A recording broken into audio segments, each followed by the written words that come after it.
Good morning, Raptor Freaks. Lexi Out's here Monday morning. So we're gonna do a Monday memory because we're on the off season now. And there's a lot of talk recently about 10 years. 10 years being a period of time. Nick Nurse brought it up in his press conference recently that 10 years, it's a long time. I've got to go back and look back on 10 years. Well, today we're gonna look at 10 years ago today to see exactly what he means by 10 years. And we can really see how far the Toronto Raptors franchise has come in 10 years. 10 years ago, our coach was Dwayne Casey, of course. Our GM was Brian Colangelo. And we had a very different team at that point.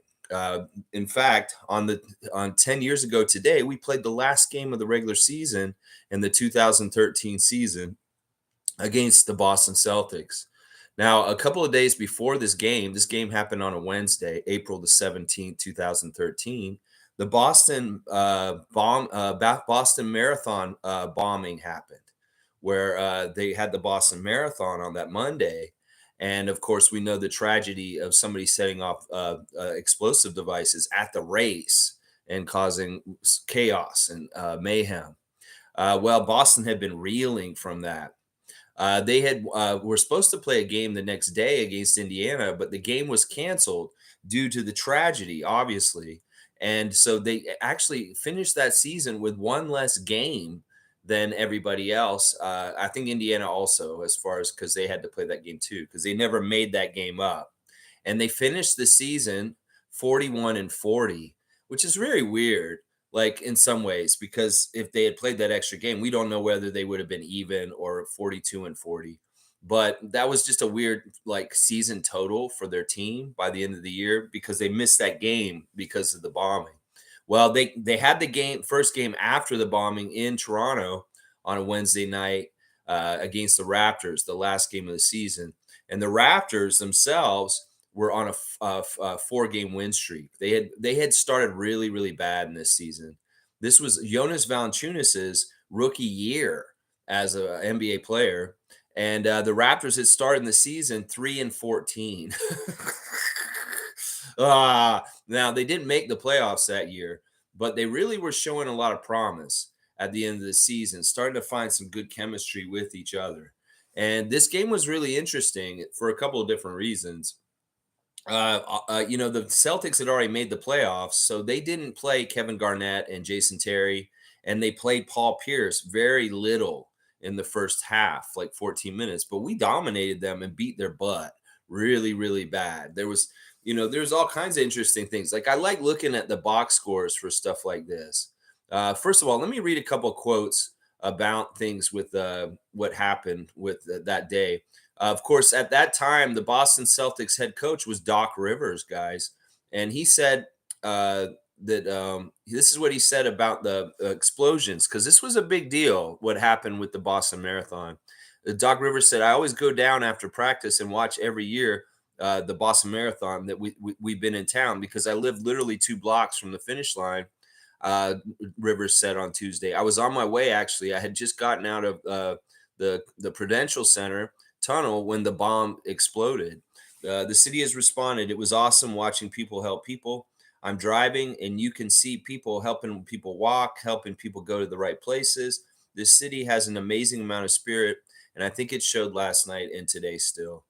Yeah, that was such a big, huge thing, and it was very jarring at that time. But it's a kind of like a something that really kind of shows you the amount of time that's passed. That it's been 10 years since the Boston Marathon bombing, and there's it was a one of the things was um, this the Raptors were just about to hire Masai Ujiri. That we hadn't hired him yet. This is the last this is the last NBA game the Raptors play before Masai Ujiri gets hired. He gets hired on May the 31st, 2013. So this is really kind of the end of an era. This game that I'm covering today, this last game of the 2013 season for the Raptors, because after this, Masai will come in, and everything after this is what he does. And we can kind of look at this point of this game and kind of look at where we've come in the last 10 years. This is kind of what I wanted to do today. Let's like really, really think about this as Raptor fans. That the that game. This is who we started. This is really interesting.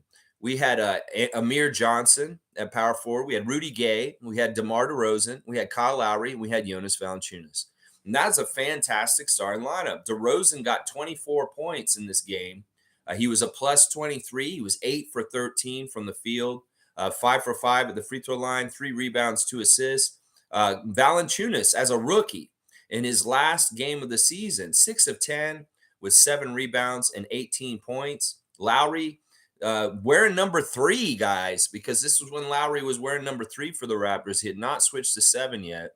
Was 3 for 9. He hit a 3, 2 rebounds, 8 assists, 3 steals, 9 points for Lowry. Rudy Gay had 19 points and Amir had 6. And then off the bench, Allen Anderson with 16 points for the Raptors off the bench. Landry Fields with 11 rebounds and 8 points. That's right. We had guys like Landry Fields, Aaron Gray, Quincy Acey, John Lucas III, and Michael Pietrus, and Linus Kleza, and Sebastian Telfair. That was the Raptors team at that time. And so basically, everybody that I just named were all people before Masai. Well, none of them are around us anymore. And we can see where those guys are now, as far as we know where Lowry is, we know where Valanciunas is, and we know where DeRozan is. We know where Rudy Gay is. And those guys are the guys that are still playing in the league out of all of our Raptors at that time. Now, on the other side, the Celtics were interesting. They had Kevin Garnett and Jason Terry, but they didn't play. But this was very much a Paul Pierce Celtics team with Brandon Bass, Chris Wilcox, Jeff Green, Avery Bradley, DJ White, people like that on their team. But yeah, it was a victory for the Raptors. They very much dominated the Celtics in this game and kicked their butt. It was a very much a DeMar DeRozan, Jonas Valanciunas show. So really good stuff. Now, like think about it, guys.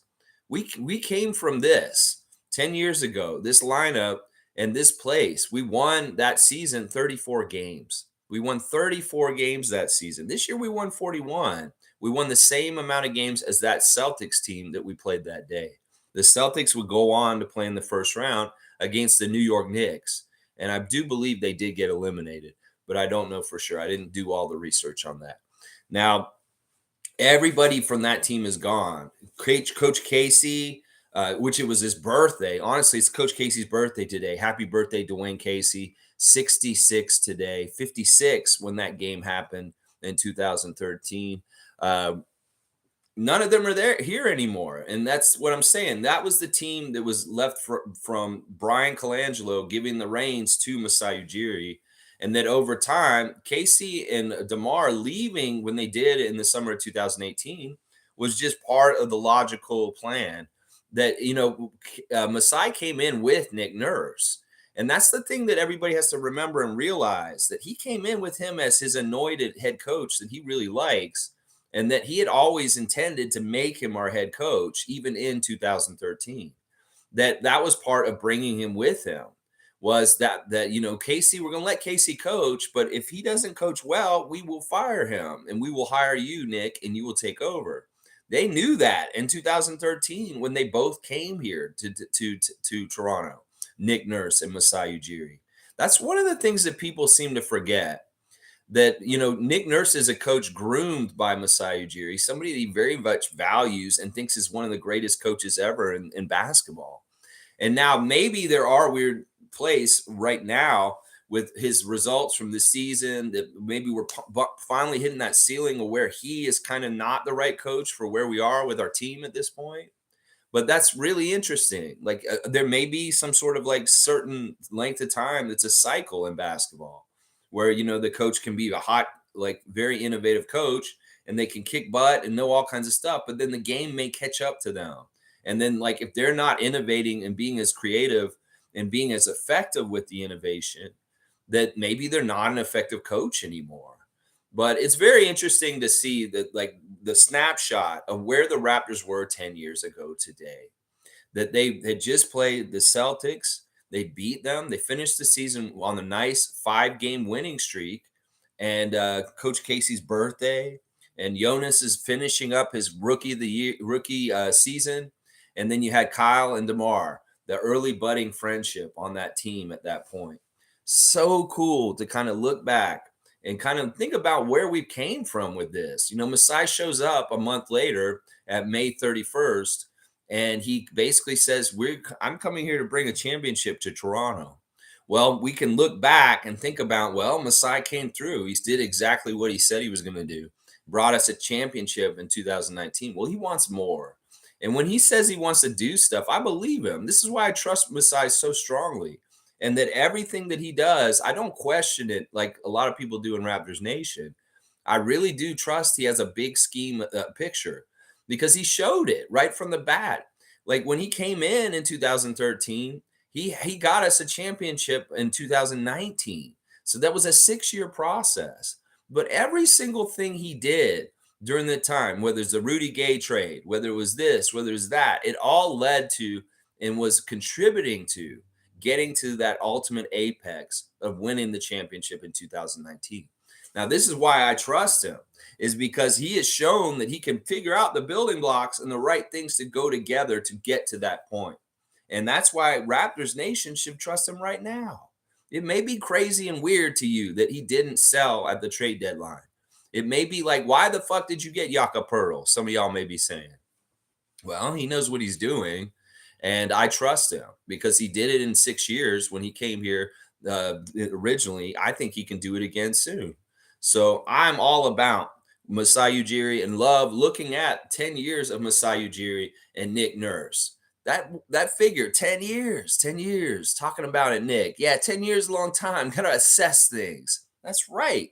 And we can assess that the last 10 years of Raptors basketball has been fantastic, super successful, and very entertaining, and has grown our brand and our team globally with a bigger and bigger fan base and more enthusiasm and excitement around this team over those 10 years, building and building and building.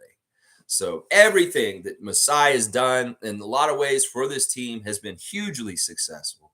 The value of the team's gone skyrocketed.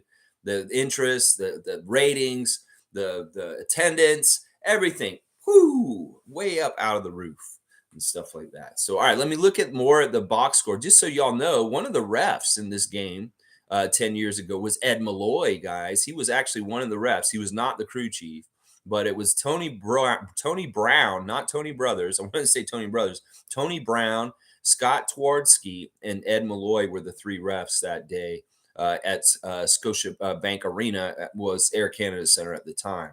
And we didn't have a full attendance. It was the last game of the season. We only had 89% of the place filled.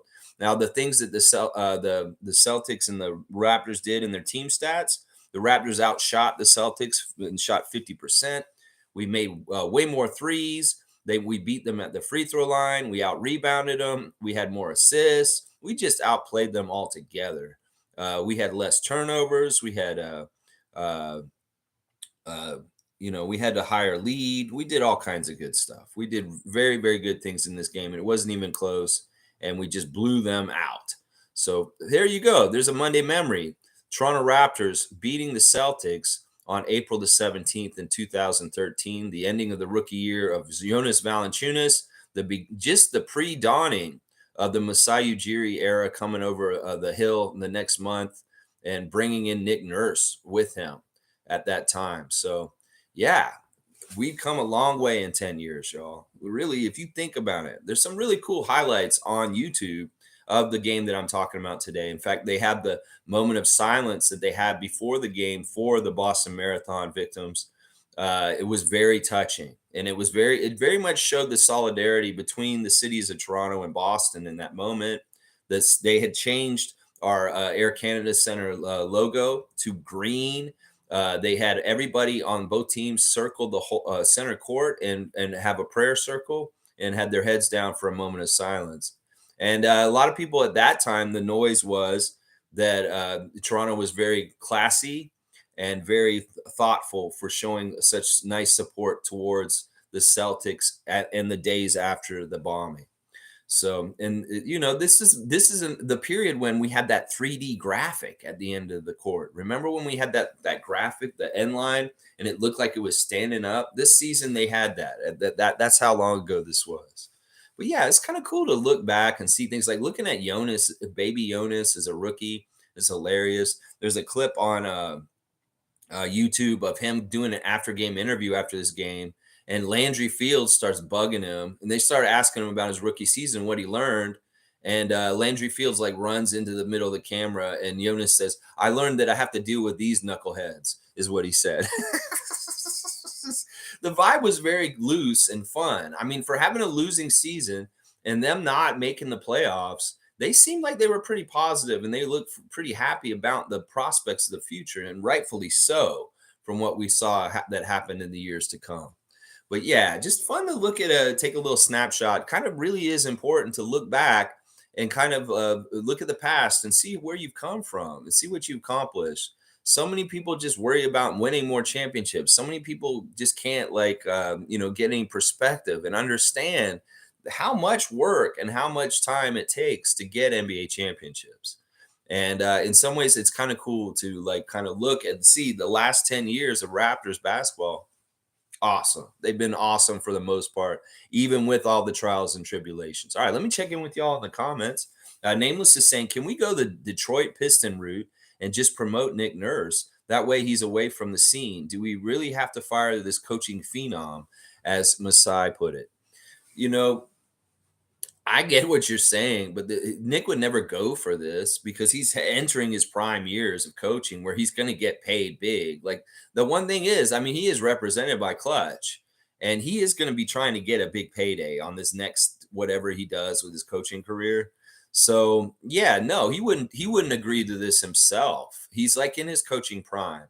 And this is the time for him to make the big bucks, kind of like a player would. So yeah, that's not going to happen. He's not going to do a Casey and take a front office job and move up. In fact, I don't even know if he's front office material.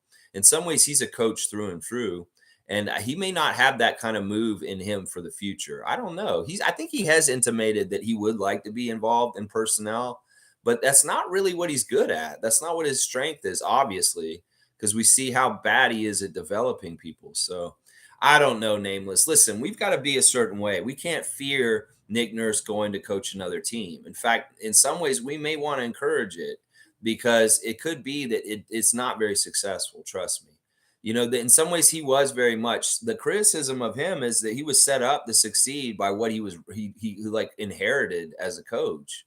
That he was already set up to succeed, and that's the thing. If he goes to certain situations like Houston and things aren't set up, he's not going to do well there either.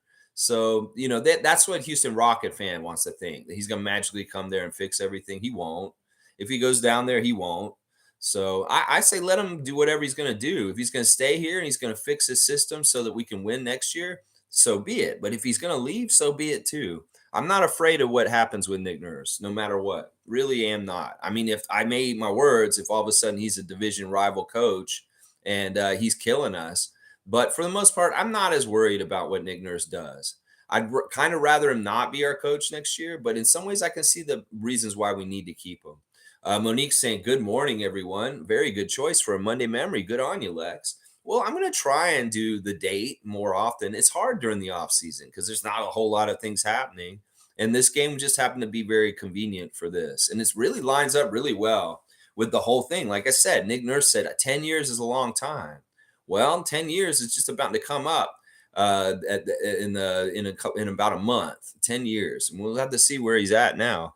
Monique has news and notes. May 16th is the draft lottery. So just in a month, we'll find out with the ping pong balls what order the draft will be. Everybody's saying, like some idiot wrote, the Raptors are locked in at pick number 13. That's not true. That is not true. People really need to be more responsible with their words that they use with the verbiage because things mean different things. And you can't say that they're locked in at 13 because that's just not damn truth. And that's something that Aaron Rose said.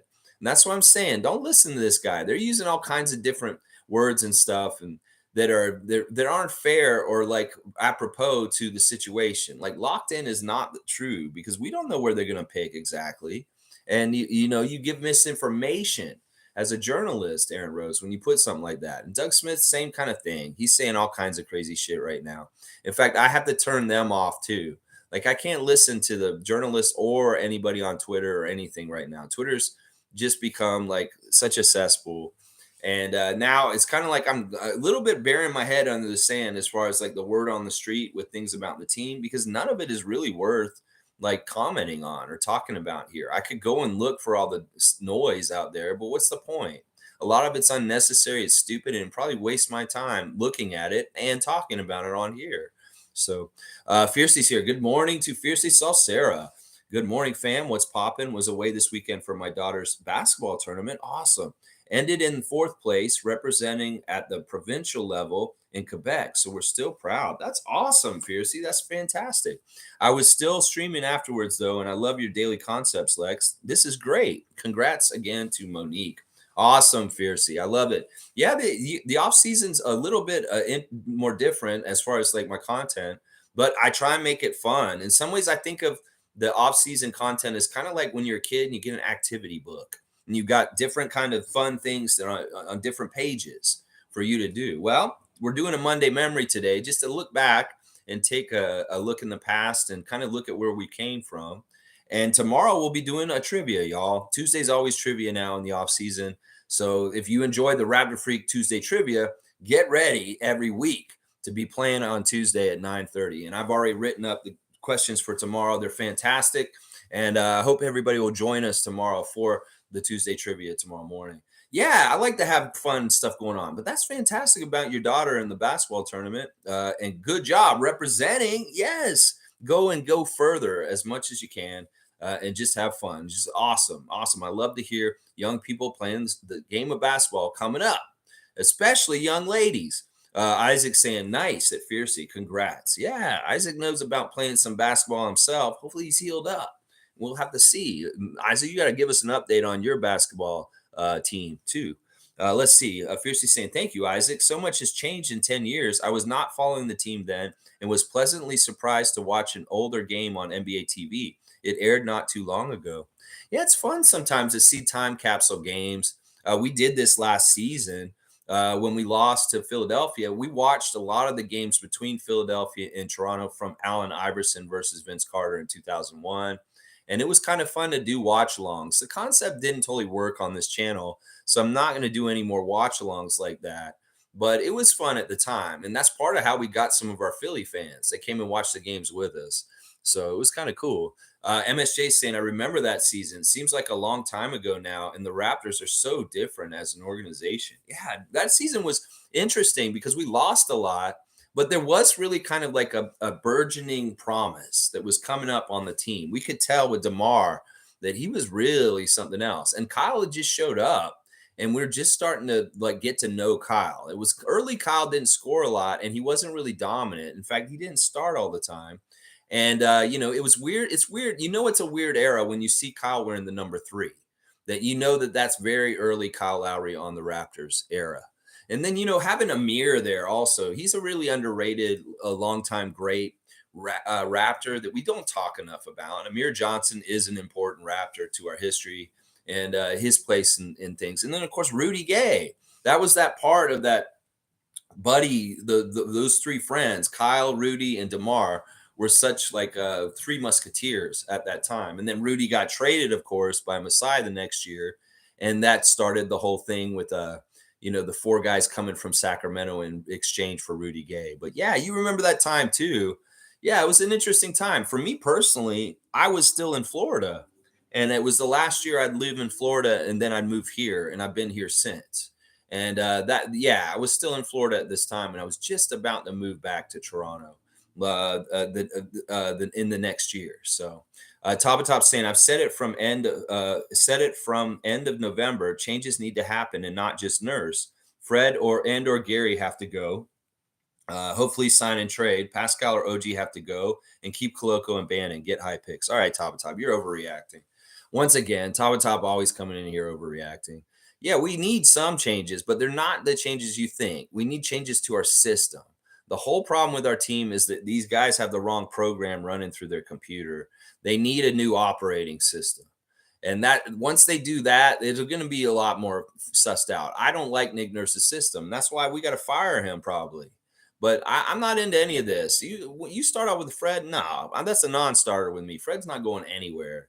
I will fight and say Fred VanVleet needs to be a Raptor for the rest of his career, much to the chagrin of all these haters out there. I'm sorry. This man said he wants it. I want it too. And if Masai wants it too, then it doesn't matter what any of y'all want, because it matters to Masai, matters to Fred, and that's it. And other people want him to go. He's not going to go, though. Y'all know this, right? Fred's not going anywhere this summer. Gary might go. Yeah, we might see Gary go somewhere. Now, as far as things, yeah, OG doesn't have to go anywhere. What is this? Why you want to get rid of all? See, this is the thing I don't like, top of top. There's 4 guys on this team that got rings that from the 2019 championship: Fred, Pascal, OG, and Chris.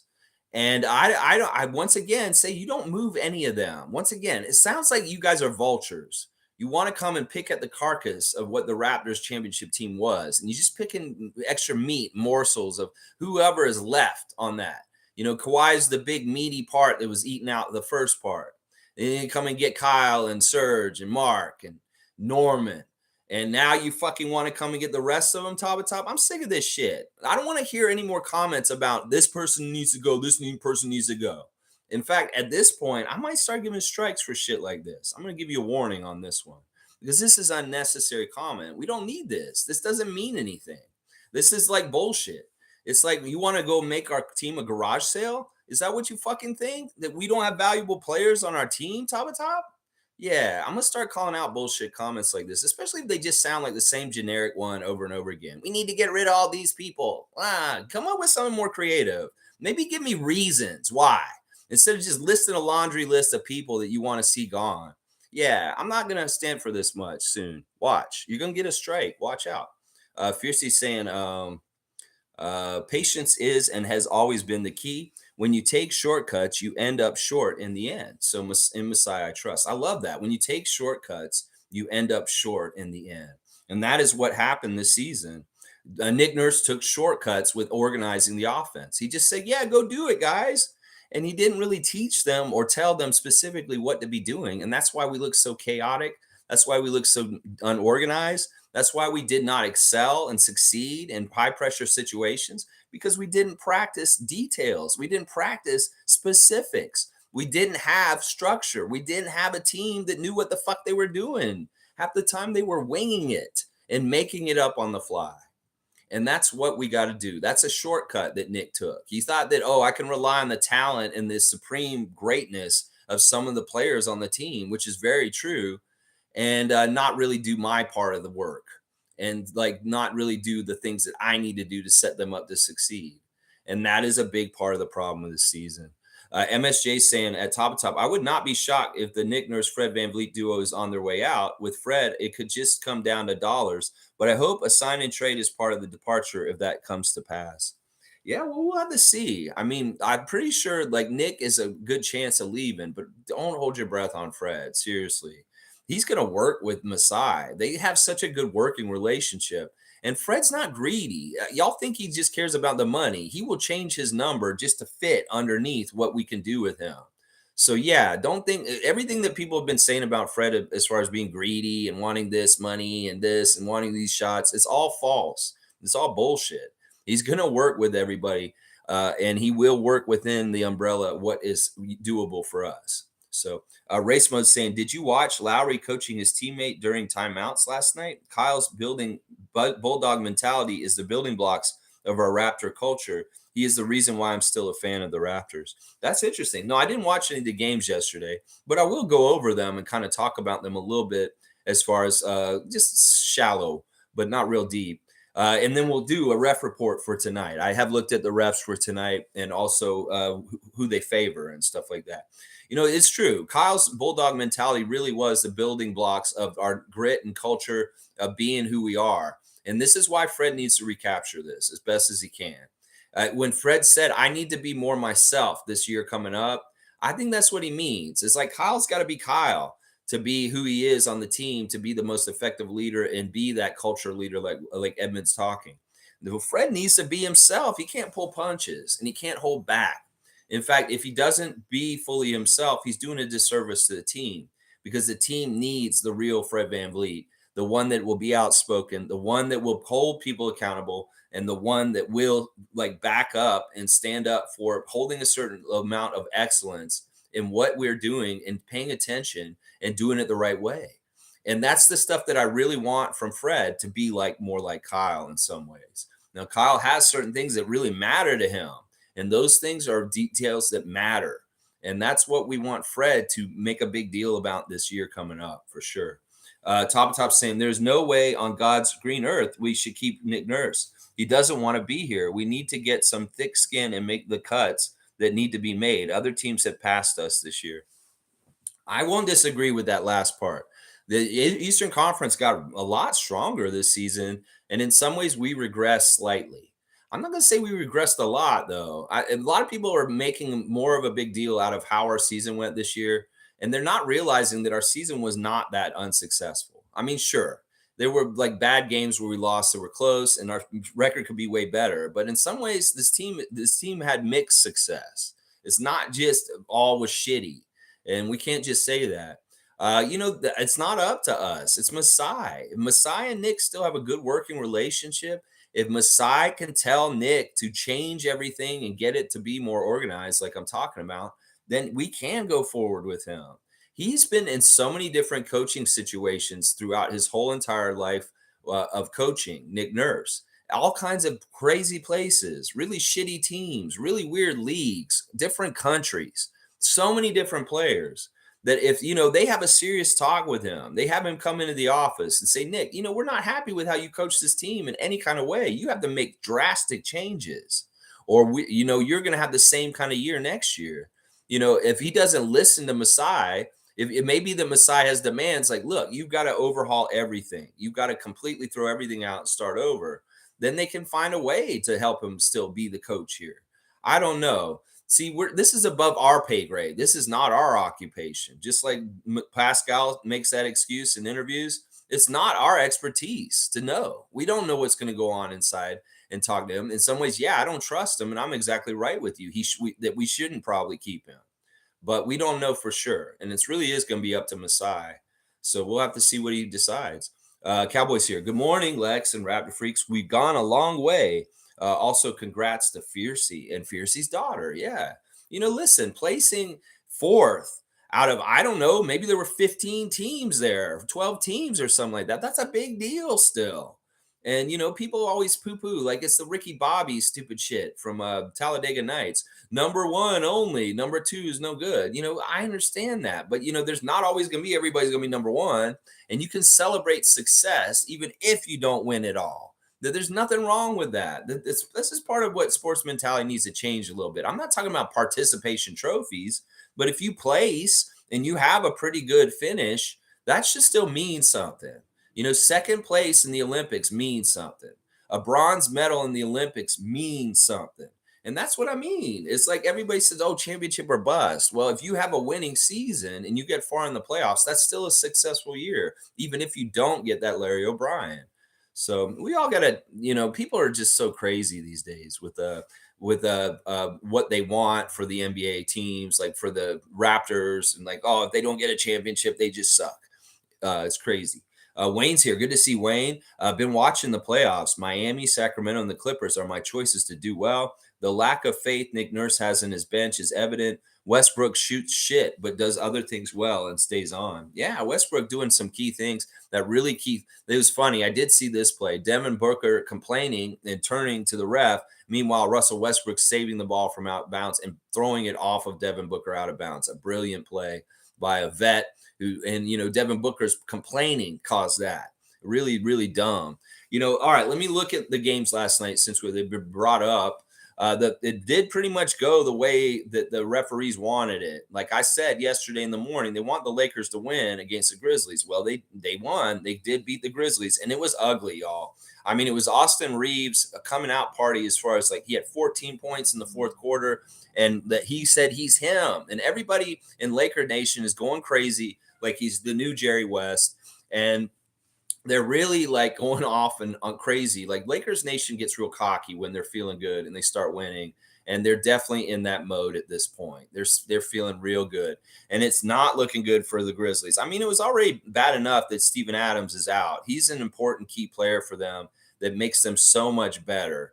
And him not being able to be available for the playoffs this year, this really is the writing is on the wall for the Grizzlies, and now even more so because Ja Morant went out with a wrist injury, a hand injury from landing awkwardly on the floor. Now, some people are saying that this is part of the problem of the NBA. He's a high flying guy. He gets up there and he gets in the air, and there's dirty people hitting people in the air. And this is true.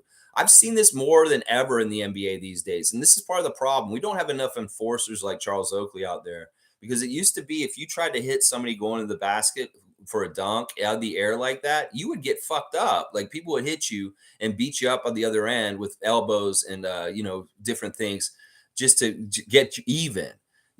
That's the thing. There's some receipts that just aren't getting paid.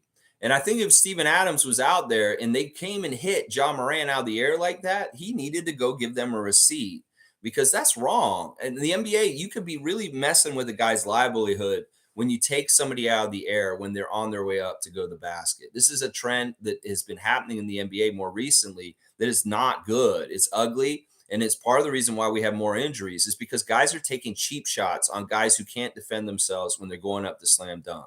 Now, NBA, you're going to have to figure this out. You either want more injuries or you want to fix the rules. You need to enforce the rules. Like, none of these no calls when somebody is getting hit in the air. Like we saw OG attack the rim a couple times near the end of the season, and he got absolutely knocked out of the air horizontal and fell on flat. And there were no calls. You swallow the whistle. So listen, this is dangerous. You're going to hurt. Somebody's going to get hurt really badly like John Morant did yesterday.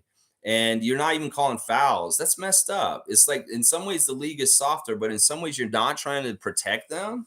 Like that's really messed up, NBA. You can't have this like this. You want John Morant out there just like you want LeBron. So why aren't you protecting the high flyers? They get up in the air and go at the basket. This is a big thing y'all need to fix this summer. And maybe like make some penalties for it, just like the take foul, because you're going to end guys' career. You're going to end somebody's career by accident because you're not enforcing this. And there's more guys taking cheap shots on guys elevating to go to the basket. Really, really bad situation. And I don't like this trend in the NBA at all. Of course, I told y'all, I called it yesterday morning.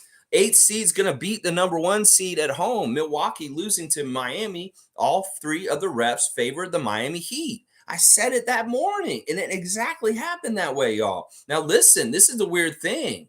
Giannis got hurt in this game, too, and he left, and he didn't even come back. I don't like this. In some ways, Giannis, he's kind of full of shit. Like, I don't know how hurt he was, but he seems to miss a lot of games and kind of, like, take himself out. If I was Giannis Antetokounmpo and I was playing in a game, I would do everything possible to be out on the court playing for my team. And him not being available for most of the game yesterday really, really hurt them. And they did lose the first game in the playoffs against the Miami Heat on their own home court as the number 1 seed. That is really bad. And I called it yesterday because I saw the ref crew and I said, Miami's going to win this game. The Clippers did end up beating the Suns. That was a split crew. There was 1 ref for the Suns and 2 for the Clippers. And the Clippers took care of business. That really is a Kawhi Leonard versus Kevin Durant kind of thing. And Kawhi just showing up, 38 points. Fantastic job by the Clippers. I'm rooting for y'all, so I'm happy about that one. And then the Nuggets won the game against the Timberwolves. In some ways, this game is very much like the Celtics and the Hawks. It's very much a mismatch. I think the Nuggets really toyed with the Timberwolves. Rudy Gobert is a garbage player. His plus minus is so bad, and it makes you realize just how garbage he is. So, yeah, Nuggets taking care of business. Really nice to see Jamal Murray back in a playoff game and playing at a high level. So, basically, the refs won yesterday. Every single game where the refs favored, they won. So, let's look at tonight. There's 2 games tonight for the NBA playoffs, and I can tell you who the crew chief is for the Brooklyn at Philadelphia game is David Guthrie, and the 2 referees after him are Curtis Blair and Trey Maddox.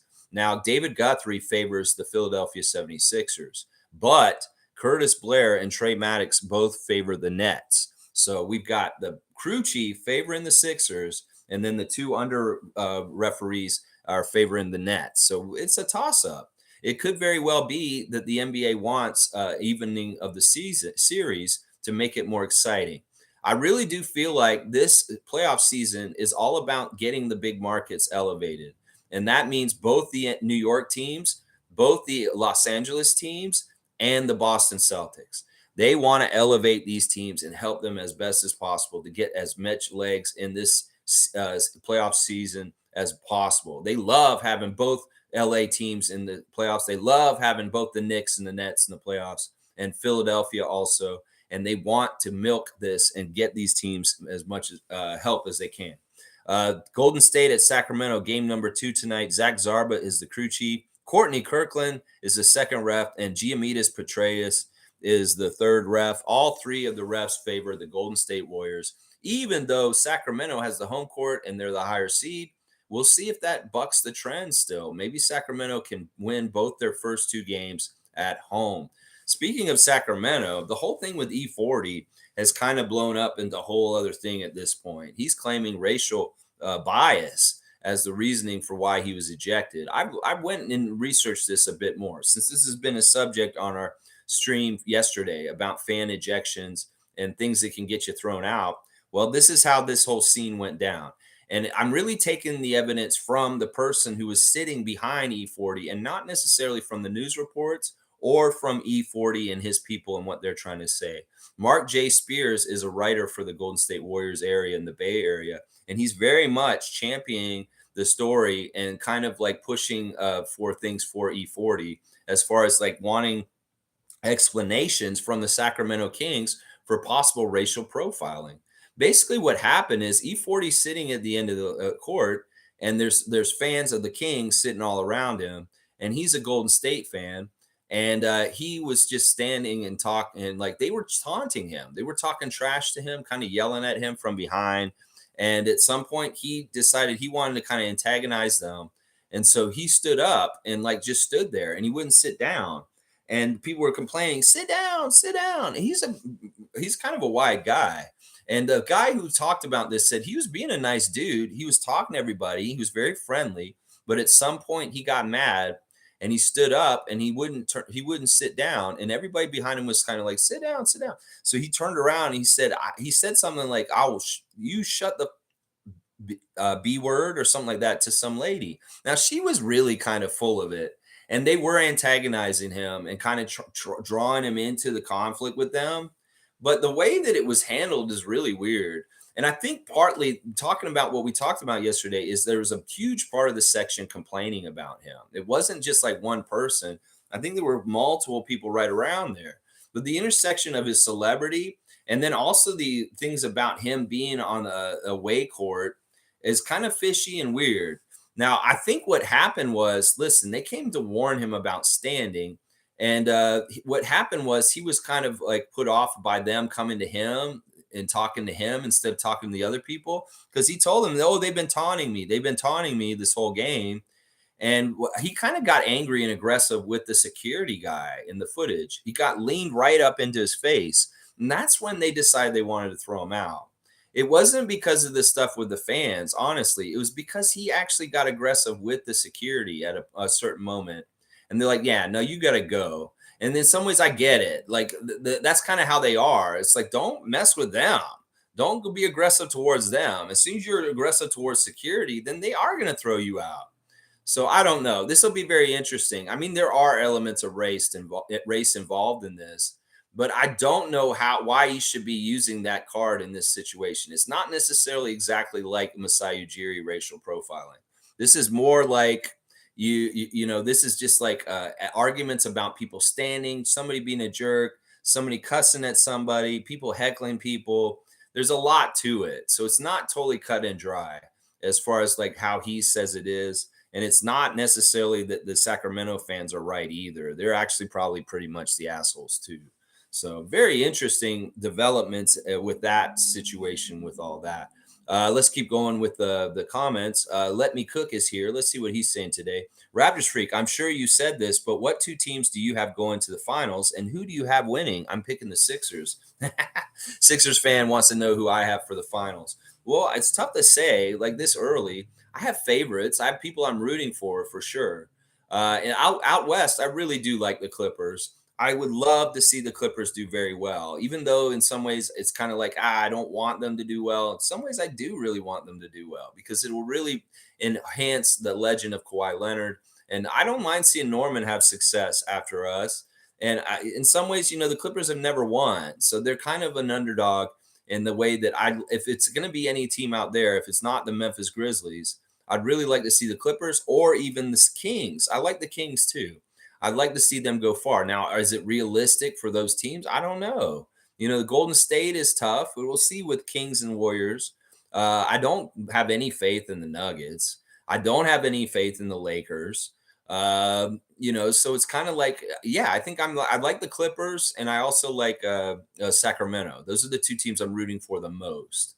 On the Eastern side, I don't want the Boston Celtics to win for sure. It's a toss up between the Nets and the Sixers. Like whoever wins that one, I'll probably root for that team going forward.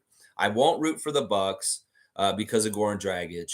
And then, I don't really want to root for Cleveland or New York either. So it really is kind of like whoever wins the series between Philly and Brooklyn, I'll get behind on the Eastern side, even though they're Atlantic Division teams and we have rivalries with both teams. In some ways, that's the team that I kind of want to go for as far as things is like whichever team makes it out of that first round matchup. So I may be rooting for the Sixers, honestly, but ultimately, I want the West to win. I don't want the Eastern Conference to win the championship this year. I want a Western team to win. That's always better in some ways for a Raptors fan. If it's not us, it should be the West, is what I'm saying. Trevor's here. Good to see Trevor J. Good morning. This team needs to stay together. The guys are very good, and they will get even better. Better culture and better system. With you on this, Trevor J. Exactly with you on this. We need a better system, and we need to continue to grow this nucleus together because these guys do really like playing with each other, and they will start playing better together with better direction. Jordan's here. Good to see Jordan. It's been a little bit, Jordan. We're playing trivia tomorrow, so hopefully you'll show up tomorrow 9:30. We had so many dry spells in the first quarter. You're talking about the Raptors in the game against Chicago? I don't know. You mean overall, the whole season, we had a lot of dry spells. Yeah. And this is part of why I want him to get more organized with our offense is that we had too many offensive dry spells at really bad times, like really bad timing for dry spells, whether it's the end of the game or the beginning of the game. Cool Cat saying, good morning, Raptor-Freak crew. Playoffs going great. First official day off season. Cool. Cool. Awesome. Yeah. I mean, there's a lot still going on right now. I'm still waiting for a Masai Ujiri press conference. Are we going to get that today? Because I need a state of the end of the season address from Masai. And I haven't seen one yet. There hasn't been one that's come out. And I'm wondering where it is. MSJ saying, remember, start of Jurassic Park. It was a flash mob. And the start of the new wave was fun. And Fred VanVleet, he might go. But if he does, we have no point guard. Too big a shock to the team. Would be a huge setback. Yeah, I agree with this. People don't value him the way they should. He is so important. Like I've said, he's the last linkages of Kyle Lowry. If there's any remnants of Kyle Lowry on our team, they're in Fred VanVleet. And that's why y'all need to value him, people that don't like Fred. I remember the beginning of Jurassic Park because I was one of the people that was there. There was no barriers. It wasn't organized. They didn't even know what was going on. People just showed up to be there because there was a TV screen outside. It wasn't official. We just stood out there. In fact, I smoked a lot of weed and watched the game outside the Air Canada Center and just hung out on the street. It was kind of fun. And those early crowds were very much real ones. It was very different. It was very different than it is now with the bleachers and the stage and everything set up with tickets and coming in. There was none of that. You could just walk up and you're just in part of the crowd and you just stood there and watched it. There was no organization with MLSE. It was just people went there and they stood there and they watched it. And it was awesome. It was awesome. I remember going there in the early days and being a part of Jurassic Park very early on. We didn't even have it named totally yet at that point. Let's see. Wayne's saying system deficiency is the issue. Looking at successful teams, ball and player movement is key, not isolation while four players stand and watch. Our system just not mobile, especially when shooting is suspect. Exactly. We got to work to get the shots. We're putting too much on one person's shoulders to try and do things, usually Siakam or maybe Gary Trent. And that making these guys work so hard to get to the shots is just not working. You really, really do got to use motion and use screens and use different passes to really work to get things open. And what Wayne is describing is what all these other NBA teams do, and we just don't do. And that's laziness on Nick Nurse. He just needs to have more motion and working with each other and that kind of stuff. MSJ saying, that's right, Lex. Playing is the most important part, not the winning. Winning comes and goes, but believe me, when you can't play anymore, not there quite yet. Laugh out loud. Well, not non-playing fans don't get it. That's right. They play for fun in some ways. Of course, you want to win. Of course, you want to get the accolades, and some people are cutthroat about it. But ultimately, participation, good sportsmanship, and just playing to play is really the key to being involved in team sports. That a lot of people play for the wrong reasons. A lot of people set up their kids with the wrong kind of mindset. The win is everything, and if nothing other is best, it's bad parenting to your kid. You got to be able to teach them full roundedness about how to win and how to lose, and how to do things gracefully. And yeah, I agree with this so much, MSJ. And so, in some ways, our culture of capitalism with like go dog eat dog world where you go and you just got to get as much compared to everybody else. It's a really bad fucking like psychotic kind of mentality that to like kill everybody else to get your own. Yeah, in some ways, that mindset is not going to help our world going forward. And we're going to need to start amending like general ideas about humanity again, as far as like the selfishness and just like if you're not number one, you're no good, and judging people for being second or being not the number one is, in some ways we need to start allowances for different levels of success and stop being so like like that. You know what I'm describing, or not doing a very good job of it, but you get what I mean. G saying, if we look at box scores, the majority of teams doing well in the playoffs have a deep bench. Seems like gone is the top era. This is where Nurse has to catch up. Yeah, he is. He really, man. Like I had known this for like the whole time I've been watching the NBA. Every single good team has a very deep, good bench with all kinds of role players. And I don't get this. I don't understand this. Like, and once again, I don't believe in starting your best five players. I think that that's just a really bad strategy he's used for a few years now. That is absolutely part of the reason why we don't have a bench. That you need to have, like I've said before, you can have your top three players in the starting lineup, put your fourth best player on the bench as your first person off the bench for your good scoring, and then mix and match and get a little bit. And once again, role players can start. You don't have to have all five of the guys are like double digit scorers. You can have a guy out there like your center or somebody else that is more of a role player than an actual all-round well-rounded player. And in some ways, that's something that's lacking in today's NBA, that everybody has to be a scorer and everybody has to shoot threes and everybody has to do that. Well, why can't you have a rebounding big man in your starting lineup that they focus mostly on that? The band is much better when everybody plays different instruments. If you have a lineup of six guys with guitars, it's just going to be a bunch of guitars. So why can't you have different players playing different instruments? Making different noises to make the music sound more enriched and better. That's the thing that it bugs me, specifically about the Raptors and Vision 6 9, is I feel like we're a band of guys that are all playing the same instrument, and that we need to diversify the instruments in our band. Let's see.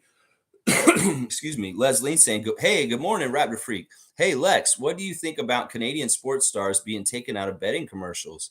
This is good news. I mean, I think that this was decided by Ontario or somebody, that they did decide, okay, it's partly because the NBA collective bargaining agreement said that they could do this now. And in the States, they probably will start doing this. But for some reason, they decided they don't want to allow it here. Now, it won't be fair if they're allowing hockey people do those commercials. Like Austin Matthews apparently does these commercials already, but they're not going to let the NBA guys go and get that money. In some ways, I'm okay with it because I've already got a stance as anti-betting. And in some ways, I don't want any of the Raptors specifically involved in this because I feel like it'll be just a dumpster fire. If like one of the Raptors is in like Bet Rivers commercials all the time. So I really like this announcement because I just want to keep us as far away from all that crap as possible. But that's interesting. In some ways, the players will cry foul, especially if NHL players can do it and NBA players can't. That's a little weird. Like maybe they're saying the NHL guys can't do it anymore either. They need to be fair among the major sports and do it the same way for both. Infamous the same morning, they were yelling racial slurs at E40. I didn't hear any of that, and that's not what the people that were there were saying. That if they were saying that, then they would get in trouble for sure. The guy who was sitting behind E40 was very fair. He spoke about both sides of things. As they were taunting him, they didn't necessarily use any racial slurs, because if they do, they come after him. I don't know for sure, but the from the footage that I watched and the way it looked like they were just taunting him a lot, and he got annoyed. So he wanted to bug them back by standing and like not sitting down, and then they all yelled at him, and that's why the ushers got involved, was because he wouldn't sit down. And then he got aggressive with the usher, and that's part of the reason why they threw him out. But I'm not saying that those people around weren't doing something wrong, because I don't know for sure. Now, if they were taunting him racially, well, they're going to investigate this. The owner of the Kings, Vivek, is very, very like uh, uh, forward thinking, progressive, and this is a very important issue to him, racial issues. So he's going to fully investigate and find out. Now, if there's fans that were doing that, and this is part of the reason why this all happened, I'm sure that they're not going to be allowed to come anymore. Like if they're able to find footage from a fan around them, or somebody, like they get eyewitnesses and they talk to a bunch of people who are around that part of the stands, and they find that, I'm sure that's what the Kings will do, is that they will bar some certain people that were taunting him in a racial way, if that was actually happening. But what I've heard is they were just taunting him and they weren't saying anything like that. But I don't know. I don't know for sure. You may be right also. Let's see. Wayne saying Sacramento has a Raptor connection with Jay Triano and Doug Christie on the bench. I agree with Nick Nurse. 10 years is a long time to go. But if he stays, I want him to fix what he broke. Yeah, development. And we got to develop more. Yeah, I mean, I could get behind Sacramento partly for the Toronto ties on their team. Terrence Davis, Alex Len, also on that team. This has been something people keep talking about in over this weekend, is why couldn't Nick get more out of Alex Len? Because Alex Len played well in the first game against Golden State. Well, sometimes this is the thing. I hate this. Raptors Nation gets all in a tizzy because Yuta goes somewhere else, plays better. Svi goes somewhere else, plays better. Alex Len plays better in the first game against Golden State. This is timing and situation. And in some ways, Nick Nurse, sure, he constricts and dries up the situation on Toronto for these guys to excel, and that is part of it. But some of it is just timing and where you are and where you're at. Like Svi at the end of the season with Charlotte, he had an opportunity to exploit, as far as like, I'm going to be the man and do a lot of scoring for Charlotte Hornets near the end of the season. And that's just the situation. It's sometimes our situation here in Toronto isn't good for these guys that are kind of in between making the NBA and not being in the NBA, or just being like a fringe kind of bench player. And you're right. Then Nick doesn't get as much out of these guys' mileage that he could. Like Alex Len has been in Sacramento for a couple of years now. It's not that he has progressed or gotten super better, but he has gotten like older and wiser as a player. So, they'll have these moments where they'll step up and they'll shine for a second. And then Raptors Nation will say, why didn't we still have him? And why couldn't Nick Nurse do this? Well, that's a fair criticism. Why couldn't he? Fun guys here. Good to see you. I'm a fun guy. We need guards, man. I feel that is our massive missing position. Guards are usually shooters too. Fred and Gary not close to enough. Just two guards. Hard to find another team like that in the league. Yeah, I won't disagree with this. We could get stronger at guard. And I'd like to diversify. If we could get like a little speedy shooter kind of guy, that would be fantastic. Wayne saying Masai's not talking yet signals a serious decision being contemplated. Yeah, I'm wondering about this. You may be very much right, Wayne. Maybe he's putting it off because maybe he's giving Nick Nurse a little bit of time, and then he's going to come back, and then he's going to just make the announcement at the same time. That could be it. Like the longer we wait to hear from Masai Ujiri about the end of the season, the more I'm going to think that he's coming to the press conference with big news about a change. So we'll have to see. Could be. G saying, yep, fun guy, not enough guards, not even a reliable backup guard. Well, that's why I like my idea from the other day. I really do think if you could sell Fred on this and you could get this done and we could reignite the flame of the bench mob with Fred being off the bench as the captain and our backup point guard and running things from the bench in that position, it could be very fruitful and be very good. Now, Nick may not do that as a coach for some reason. Well, if we get a new coach, maybe they will. Maybe like Earl, if he gets promoted and he's our head coach, maybe he'll be able to sell Fred on this, because I really do think it would solve a lot of problems. Fred is one of our best players for sure. But I was just talking about, you don't start every single one of your best players. And in some ways, Fred, as much as he has advantages, he does give us disadvantages in some ways, and we know that. But we can make up for them more in some ways if he's our backup point guard. So I really do like the idea of giving Fred 30 to 35 minutes. He still averages almost 20 points. It's just he comes off the bench and he directs and leads our bench unit. And in some ways, because he's that kind of guy, he will help develop those young guys that are on the bench unit with him. We could even do something crazy, like I said, and like, I don't know. It like not starting Jakob and Pascal also is a little bit too far. Like maybe you don't start Jakob and you put him in the bench unit with him, and you start Precious with the starters in a big lineup, or you even start Koloko and have Jakob come off the bench with Fred and that unit, because they're such a good pair.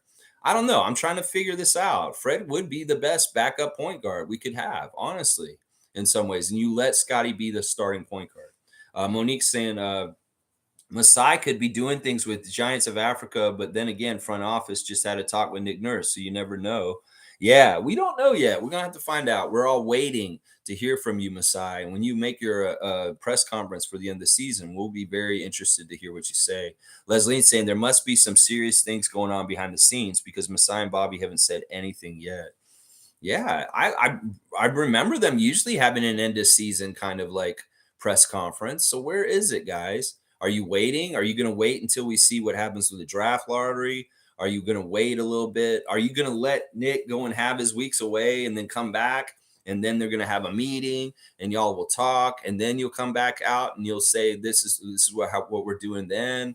We don't know. We're going to have to find out as things go. All right, just a real quick wrap up. We were looking today at 10 years ago today, the Raptors beat the Boston Celtics here in Toronto on April the 17th, 2013. It was a great game with DeMar DeRozan, Kyle Lowry, Jonas Valanciunas, Amir Johnson, and Rudy Gay as our starting lineup. And they did fantastic and ended the season on a good note with a 5-game winning streak. That season, we were 34-48. And in some ways, the vibes were so strong and happy at that point. Even though Masai hadn't showed up yet, the dudes were very happy at the end of the season. And it makes me wonder, in juxtaposition to now, where things are kind of going out of this season, and we did better this season than that season when things were really bad, and we were feeling like we're on the upswing because we had some good young prospects and things were working out more and more. Well, that's kind of how I feel about now, except we're at a higher level than then. And they were so optimistic and feeling good about things then. So maybe we could try and recapture that a little bit now, instead of being so jaded and cynical that the Raptors are dumpster fire and they're not going anywhere. This team's not good enough. Well, you could tell that team at that point was maybe not good enough at that point, but they were molded and built into something that was good enough and did eventually win the championship. So that's all I can say. We're in much better shape than we were 10 years ago today. And we have much better prospects. And in some ways, that is very interesting. Now, we could say the league has gotten better overall, and it's much more competitive and tough. And that is something that has to be factored in also. Well, all right. Let me see what Nameless is saying here, and we'll get out of here. The other day when I said Fred VanVleet wouldn't be paid $30 million to come off the bench, what I was referring to is the minutes played. Now, if he can play 35, then sure. But we all know how Nick Nurse plays his starters. Well, maybe he's not the coach, and we do this. That's the thing. He can play Gary off the bench for 30 minutes, and he's done that at times this season. So this can be done with Fred. And, it's really is going to have to be like selling it to him and saying, like, this is how you do it. They may not want to do this idea. It's just me brainstorming off the top of my head. But I really do think that it could really help things. It really, really could. All right, y'all. More games tonight and tomorrow. Tuesday trivia tomorrow at 9:30. I hope you'll join me and play the trivia. We're going to play until the champion of the NBA is crowned with the new Larry O'Brien. That is when the trivia season ends. And the Vince Carter bobblehead will be rewarded to whoever is the leader. And currently that is David Saborin. So y'all come and check out the trivia tomorrow. I'm not going to tell you the subject yet because I don't want anybody doing any research or nothing. on what we're doing tomorrow, but you'll find out first thing in the morning. So 9:30 a.m. Tuesday morning, Tuesday trivia, Raptor Freak Tuesday trivia. Please join me there. All right, let me cook. See you later, bro. Go Philly. Y'all playing Brooklyn tonight. Let's see how y'all do in game 2. All right. Please like, comment, subscribe, and share, and let's go Raptors.